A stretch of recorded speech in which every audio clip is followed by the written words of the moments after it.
Come on. Matatapos na tayo. That's your expectation. Ha? Sige. Matthew 24:14. Sige, sister. Memorize pa niya sister. Kasi nag-evangelize ako niya. Good. At ipahahayag ang mabuting balita sa buong sanlibutan at pagkatapos na naidarating ang wakas. Okay, ang wakas hindi natin alam, either after the rapture, before the rapture, sa nendo kayo, either mid-trib, pre-trib. Nevertheless, are we expecting the soon coming of Jesus Christ? Sabi niya, sa verse 6, I am confident of this very thing, that He has begun a good work in you, will complete it until the day of Jesus Christ. Amen. Paano po natin ma-complete? Sa magitan ng pag-spread ng gospel, hindi po ba? Lahat ng mga pangyayari, Gerald, Lindol, lahat ng mga disaster, nabanggit yan sa Matthew chapter 24. But the verse 14 says, yung pinakawakas ay ma-spread yung gospel. Mga kapatid, hindi na niyo maabot yung solo Tawi-Tawi. Ang Tawi-Tawi, mayroong 12 municipalities. 2 pa lang worker natin doon. Mayroong pang 10 municipalities. Posible? Yes, possible. Dahil naging successful mga workers natin doon. Bahagi na ako sa pag-train sa kanila, sa Bible school at saka doon sa bahay. I'm rejoicing. Bakit? Nalala ko na hindi sayang yung pag-train namin sa kanila. Ang mali yun. Yung pag-sustain ng Panginoon, hindi naman ako nagpakain ng kanila eh. Ang Panginoon. Miraculously, during COVID-19, lockdown, sino magkakalang mabuhay yung pitong dalawang couple na walang anak? May mag-asawa na may 3 anak, ibig sabihin, 7. But we survive.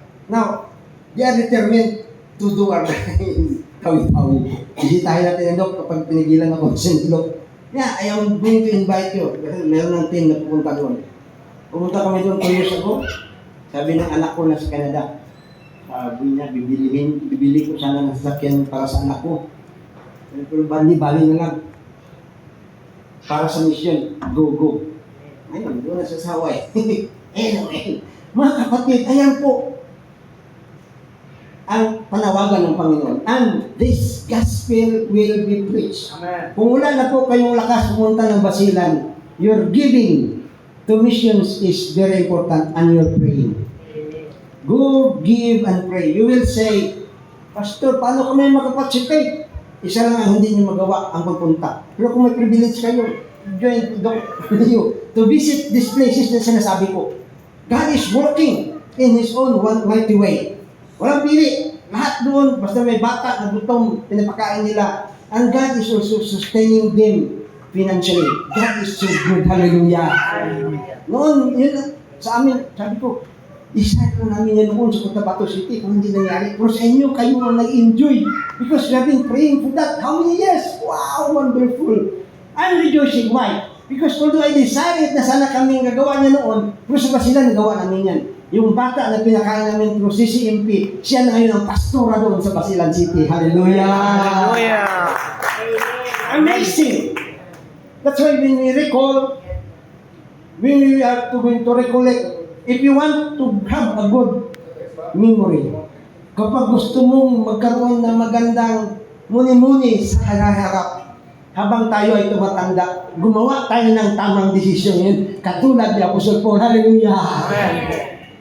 Pangalawa, palakasin natin yung intercessory prayer natin dahil hintuan na natin yun sa John chapter 17. Sabi ng Panginoon, Lord, Father, kaya usap ni Jesus si Father. Sabi niya, take them not out of the world, but you protect them. Imagine, may mga Kristiyano kasi sabi, Panginoon na kayo, napakahirap ng buhay nito. Kunin mo na ako, Lord. Don't waste your time. Sasayang ka ng panahon mo kapag din ang prayer mo. Bakit? Pinag-pray ka na ng Panginoon na hindi ka kukunin sa mundo ito. Bakit spend mo yung time kunin mo na ako, Lord? Now, reject that kind of prayer. You have to pray, Lord, salamat sa protection na inyong ipinangako. Why? Because that is what the Lord will. We are going to spread the gospel. Communion and communication, fellowship, that is one word. Koinonia. Tama daw?